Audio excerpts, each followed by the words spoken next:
You're welcome to Can We Talk, the podcast where we have honest conversations about leadership, community, and the people shaping our future. I'm your host, Brown O'Toole.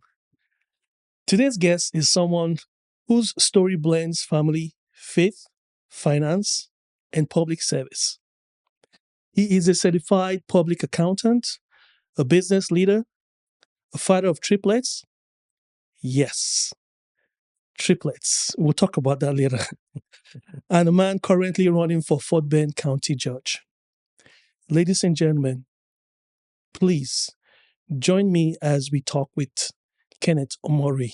Kenneth, you're welcome to Can We Talk. Thank you so much for the invitation, and it's such a very big honor to be here today with you. Thank you so much. I know, and we know you're a busy man, and we are honored to actually have you, squeeze out some time for us for this No, for the show. I'll Appreciate you. always come. I'll be very, very happy to come here again. Appreciate that.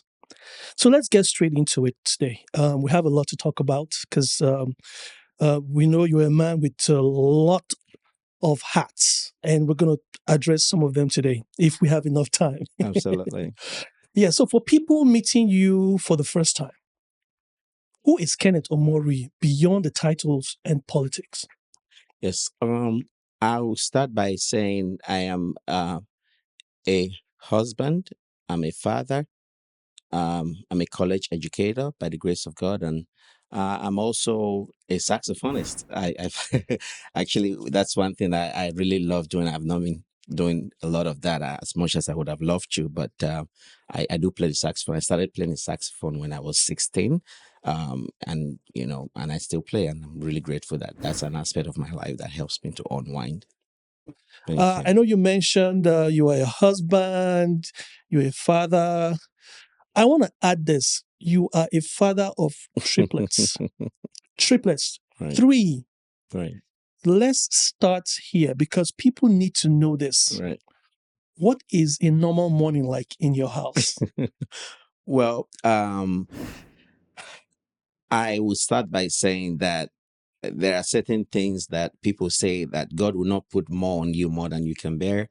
Until we had the opportunity to be blessed with a set of triplet, I had no idea how that looked like, and we never prepared for this or for it as it were. But I'm grateful for the joy of being a proud parent of a set of triplet. Actually, there are going to be 8 on the 28th, which is in the next 2 weeks from now. I'll take it just a step back to share a little bit of the story behind this. And Please do. My wife is a pediatrician. She is very, very involved with kids as well.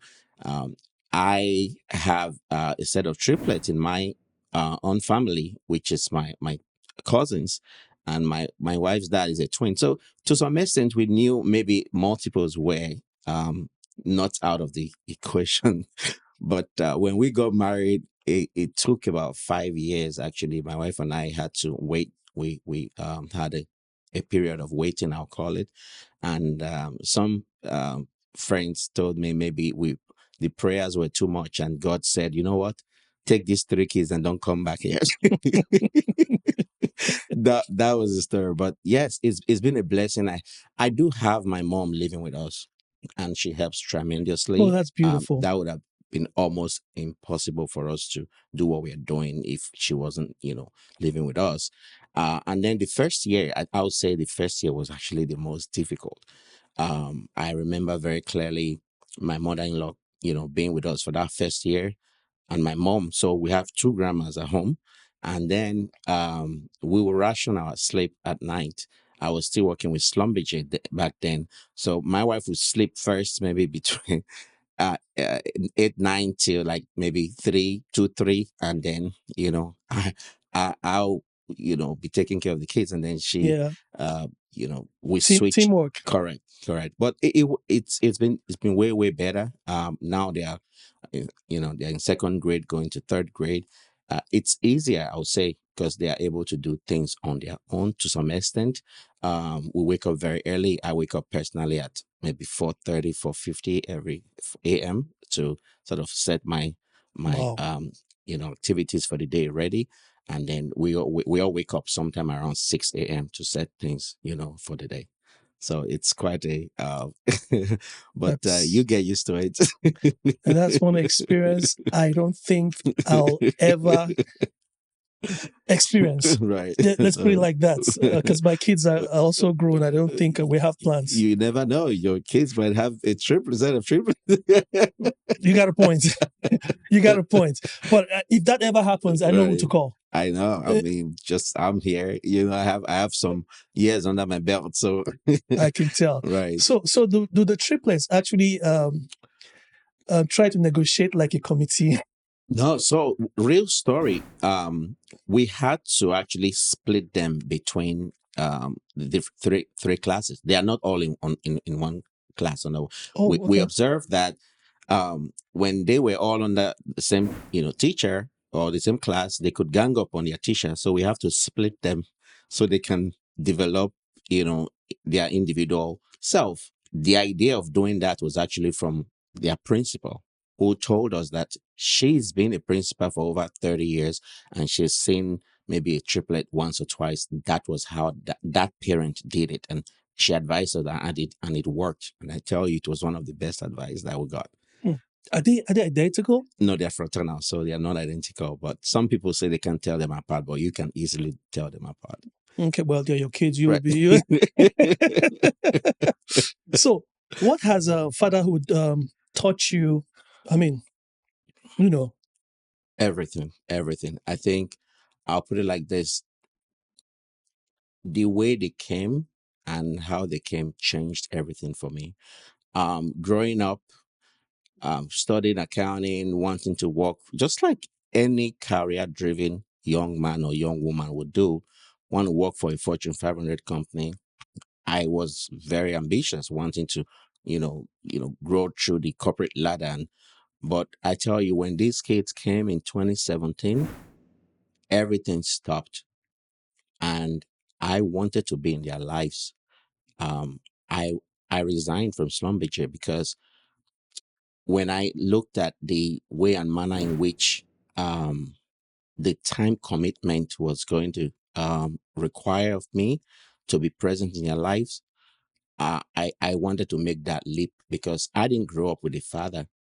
I grew up with my mother. My parents separated when I was 9, and my father was no longer a support in our lives. I wanted to have my kid not experience a father who was not really present.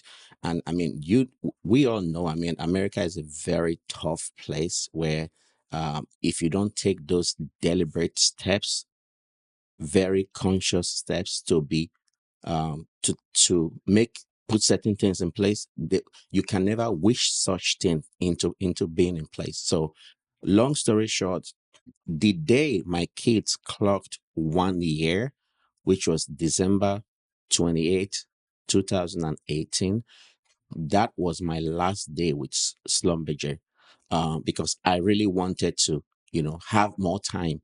And I'm grateful for that experience because if my kids didn't come the way they came, I would have still been working maybe I would have still been working in corporate America or still in Schlumberger. But when I made that move, I went on to start my own CPA firm. And guess what? God blessed it. And that was one of the best career decisions that I ever made. If I hadn't made that decision, maybe some of the things that I'm pursuing today, I would never have even dreamt about it. well, ladies and gentlemen, um, whoever said your past will not affect your future, it does affect your future because from our friend's experience, his past experiences, he told himself he was going to provide for his family. He knew there were things that were missing in his life, but he said that's not going to happen to his kids. So, Mr. Kenneth Omoruyi, thank you so much for sharing that experience with us. And Absolutely. we will be right back after this timeout. They go out of their way to outsource the products and bring it to us here in the States. Wazobia is very clean. The managers are there to ask. where they have the food and how they can help me get what I'm looking for. We're able to get representation for all of our foods. I rated a 10, obviously. My favorite things like their jollof. Why not go there?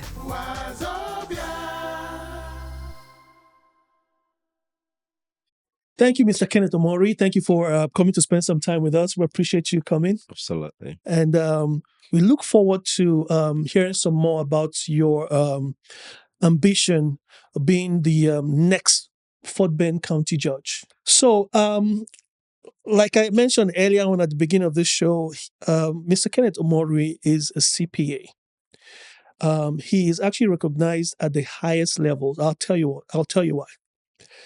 The governor of Texas state actually recognized Kenneth Omoruyi. So my question to you now is, how did your professional journey prepare you for leadership beyond business? Yes, thank you for that question. For me, I think it's any position to serve is an opportunity to be able to give back. For people like myself who are first generation immigrants who came to this country in search of the American dream, the opportunities that we've been given in this country is such that when people say the way we measure a life is not by duration, but by donation, what you give back after you've been given is what actually matters. So right from the onset, I've been very, very involved with the profession. I mean, even before I became a CPA more than a decade ago, I've been involved with, CPAs helping schools, which even as students, like CPA exam candidates, you go to other, high school to help, just to encourage people to become accountant or study accounting. My background as an accountant helps me to navigate all of this because they say accounting is the language of business. So there's really no corporation, no organization that do not need accountants. As long as there's anything anything that has to do with finances, accountants are needed. So I've really had that opportunity to be able to navigate, with, helping, whether encouraging students to become accountants or wanting to be able to give back to the profession. So that has really, really helped me. I've served on the Houston chapter of CPAs as a board member. I've served, by the grace of God, on the state society as a leadership council member. And by the grace of God, I was appointed by the state governor to be on the Texas State Board to regulate the accounting profession in Texas. That's a big one. In my opinion, that's a big one to be recognized by the state governor. It's not an easy feat at all. Thank you. Congratulations on that one. Thank you. I'm not sure about this, but did I read somewhere that you're a professor? Yes, actually. So, yeah. Am I correct about that? That's correct. Okay, just want to be sure. Adjunct, by the way, I teach part-time at one of the colleges. So I started teaching at Houston Community College about 8 years ago now. And then 3 years later, I moved to Lone Star College. I still teach even in the midst of all of this election season, in the midst of running my CPA firm. By the grace of God, I still find time to teach because for me, it's beyond. You don't even want to know how much they pay adjunct. I promise you don't want to know. It's not even enough to fuel my gas, to fuel my car. It's not about the money. Correct. For you. Yeah. When you see a child tell you, we completed this class because of the inspiration that you've given to us, it tells you everything. I've had students walk up to me and tell me that, Kenneth, thank you so much for inspiring us with your story, because that's one thing I like to do before every class that I teach. I like to share a little bit about my story. My first degree was not in America. I did my first degree in Nigeria before I did my master's at University of Southern California.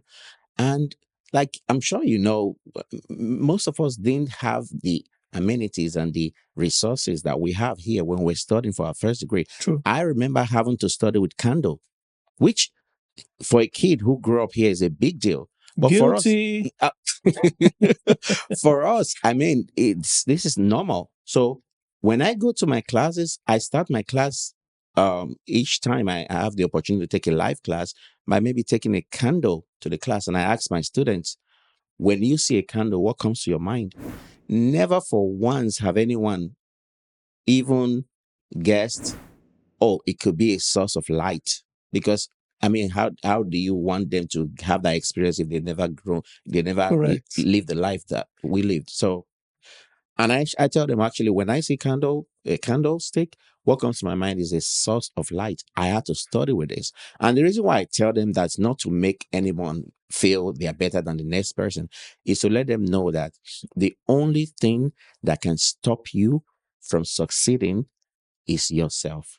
If a person who studied with candle years ago can be standing in front of you and teaching you accounting, you have no excuse.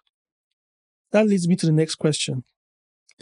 Many people hear CPA, and when they hear CPA, all they think about is numbers. For me too, that's what I would think about, because I think, oh, you work with just numbers, Right. add this here, subtract this, and Right. all that stuff. Right. But I think it goes beyond that. Absolutely. People don't see the decision-making parts, the Absolutely. ethics. They don't even see the accountability part of it. Correct. So, if you don't mind telling us, how does that translate into public service? Thank you. So, certified public accountant, CPA, it's one of the noble professions in the professional career ladder in this country, and that's one profession I'm really grateful that I'm a part of. Beyond the numbers, uh, if all you know of CPAs, like most people do, is someone who just maybe prepare your tax return and tells you this is how much you're getting back or this is how much you're owing, then I think the essence is really defeated. Is the ability to be able to interpret what is driving those numbers. And my former boss would tell me the numbers have a soul. I used to wonder, why do you keep telling me the numbers have a soul? It tells me because until you find an accountant that is able to explain the story behind the numbers, then it's just a regular accountant. And that's what distinguishes one accountant from another accountant. Because you need not just an accountant, you need a strategic finance advisor. You need someone who can actually give you the direction of how your business is going based on how the numbers look. Someone that can explain the numbers to you in layman terms. And I think that is what that's differential service that differentiates a CPA from one to another. Okay. So as a numbers guy, do you ever look at the government budget and think, and say something like, we can do better than this? So don't let me get started on this, because we will not live here if I go into that. But I'm going to throw a little bit, just stats out there, okay, to make it make sense. I'm running for the county judge for Fort Bend County, and the role of the county judge of Fort Bend County is actually the person who presides over the management of the county overall. So think about him as the CEO of the county, the person who, in charge of the budget, who is the head of the commissioner's court. There are 4 precincts in the county, precinct 1 through precinct 4. Each of the precincts is administered by the commissioner of the precinct, but the county judge is the head of the county. Now, the county judge is in charge of the budget of the county. What I do for a living is to build complex budgets for businesses to be able to, explain and help guide businesses in the right direction. I took the last 8 years of Fort Bend County's budget and I built I consolidated the entire 8 years budget, and I built an Excel file to be able to look at the trends over the last 8 years. And here are the facts. Today, our county, Fort Bend County, owes more than $2 billion as debt that is owed by the county. Where that puts us as a county is this. There are 254 counties in Texas. Fort Bend County ranks top 1% as one of the most indebted counties in Texas. Now, on the other side, we also rank one of the top 1% in terms of high property tax rate. So combine high property tax rate with high debt burden. That is what I call double burden for the taxpayers. We pay in Fort Bend County an average of $400 more in property taxes than Harris County. Wow. Before 5 years ago, our county debt servicing was less than $50 million. So what debt servicing means is, think about a credit card, how much you pay in your credit card debt every month, okay? But we look at it in terms of annual, right? Annually. We used to pay less than about $50 million every year, 5 years ago, just 5 years ago, in debt servicing. Today, our county pays more than $160 million in credit card debt to service the debt of the county. Do you know how much you can do with $160 million for the county than paying that amount in debt servicing? This is the direction that we think the county is going, that is not the right direction. We need to steer the county back into the right direction. These are some of the things that the numbers that have a soul, that have a story, tells us, that makes us believe that financially things are not well with the county. That's a big increase from 5 years ago. Yes, it's concerning. Anyone who love this county and want the best for our county should ask the right questions. How are our finances managed? How are our budgets managed? How are they administered? What is driving these expenses? Okay. For example, I'm going to try another stats on you. That same 5 years, within that same span of 5 years, our population in the county, our population has increased by about 25%, while our county expenses have more than doubled, if not almost tripled. So meaning, while our population have really not increased more than 25%, we spend now more than 2 times what we used to spend 5 years ago. So what that tells me is, we do not have a revenue generation problem in the county. We have a spending fiscal responsibility problem in the county. And those are the things that, as a CPA, we are bringing on board to make sure we take the county back to fiscal responsibility, accountability, and then transparency, because every taxpayer dollar under our leadership will be maximized. Every decision that we're going to make will be made openly, and every department in our county will be held accountable to the people they serve. Yeah, that actually brings me to my next question. Since we're talking about Fort Bend County and how things are being done, so tell us, what kind of county judge do you believe Fort Bend needs right now? We need a county judge that understands the core mission of why a county government was set up. I always say this, that when the purpose of a thing is not known, then abuse becomes inevitable.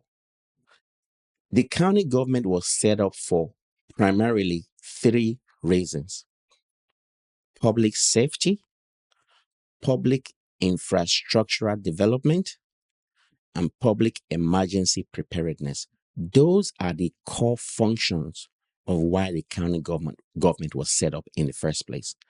So we need a county judge that understands these fundamentals, because right now, a lot of people have no idea what the county leadership under the current leadership is doing, because we are looking at the epicenter. The county is getting involved in things that I will regard to as extras. They are not the core function of the county. We don't even have, for example, a homeless shelter Shut in up. Fort Bend County, in the entire county. Our county size is expected to double in the next maybe 20, 30 years. We need to start preparing for that growth. People are moving into the county. We're approximately 1 million people in Fort Bend County today. And for that size of a county, not to have some of these basics should be concerning to any meaning resident. So those are some of the things that a county judge that should be coming in should understand about the county government. Thank you so much, sir. So this next question actually affects me because I'm a Fulshear resident, and our county judge matters. The kind of county judge we put in there matters to someone like me. So my next question is this: how would you ensure that the smaller but growing cities like Fulshear, have a real voice at the county level? We need a collaborator. We need a leader. We need a mediator. One of the role of the county judge is to serve as that middleman between the county and cities, the state, and the federal government. And it's not just being the figurehead, for example. It's being able to look for opportunities that are mutually beneficial both to the county and to the cities. We have close to 17 cities in Fort Bend County, 17. And there are opportunities that exist to ensure that projects that are going to be collaborated upon would be mutually beneficial to the county and the cities. We need a county judge that would drive and champion that process. For example, I am told, or I'm aware that right now, the person who serves in that capacity today between our state and our county is not our current county judge. It's one of the commissioners that is playing that role. And that is concerning, because that is not the role of the commissioner. It is the county judge that should do that, not the commissioner. If that is actually happening at the state level, I wonder what's happening at the level of the city. If I get you right, we need a mediator, we need a collaborator, and we need a facilitator. Correct. And I'm sure that's what you're going to be for the county. Absolutely. Because I started my CPA firm here in Sugarland in Fort Bend County.